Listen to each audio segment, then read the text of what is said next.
केंद्रीय सामाजिक न्याय मंत्री रामदास आठवले यांचं तिसऱ्यांदा राज्यसभेत यांना घेण्यात आलं आहे. तसेच आत्ताच रावरी मतदारसंघाचे नवनिर्वाचित आमदार अक्षय कडले हे निवडून आले म्हणून दोघांचे सत्कार सोहळा आम्ही जिल्ह्याच्या वतीने उत्तर आणि दक्षिण वतीने केला आहे करत आहोत. आणि त्या अनुषंगाने कंदरमध्ये बाबासाहेबांची पुतळ्याचं सुशोभीकरणाचा पण आम्ही कार्यक्रम ठेवला आहे. त्या ठिकाणी बाबासाहेब पहिला तेलचित्र होतं पण ते जुनं होतं. 1984 साली माजी खासदार रासोगोवी यांनी त्याचं उद्घाटन केलं होतं. आणि म्हणून आता नव्याने केंद्रीय सामाजिक न्याय मंत्री आठवले साहेब त्या पुतळ्याचं सुशोभीकरणाचं काम करणार आहोत.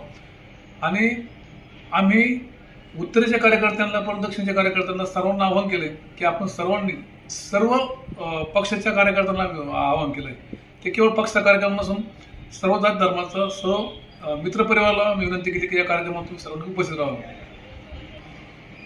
आणि या कार्यक्रमाला जिल्ह्याचे पालकमंत्री नामदार विखे साहेब, माजी खासदार सुजाता विखे पाटील, पाथळे शेवगाव मतदारसंघाचे आमदार मुनगंटीवार राजळे, अक्षयदादा कडले आणि आमचे राज्याचे नेते विजय वागचोरे, श्रीकांतजी भालेराव, काकासाहेब खंबाळकर असे आमचे सर्व नेते या कार्यक्रमात उपस्थित राहणार आहेत.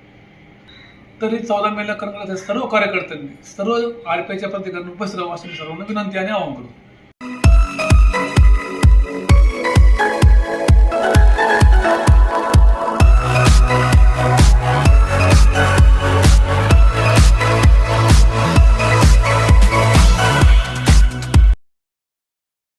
संगमनेर तालुका दूध उत्पादक संघ आपल्या दूध उत्पादकांसाठी घेऊन आले आहेत राजहंस मिल्किंग मशीन व चाफ कटर योजना.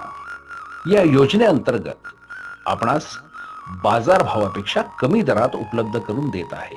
नामांकित कंपनीचे मिल्किंग मशीन व चाफ कटर सुलभ हप्त्यांमध्ये उपलब्ध केले आहे. तरी सर्व दूध उत्पादकांनी या योजनेचा लाभ घ्यावा. अधिक माहितीसाठी संपर्क करा संगमनेर तालुका सहकारी दूध संघ, पशुसंवर्धन विभाग, अमृतनगर, संगमनेर.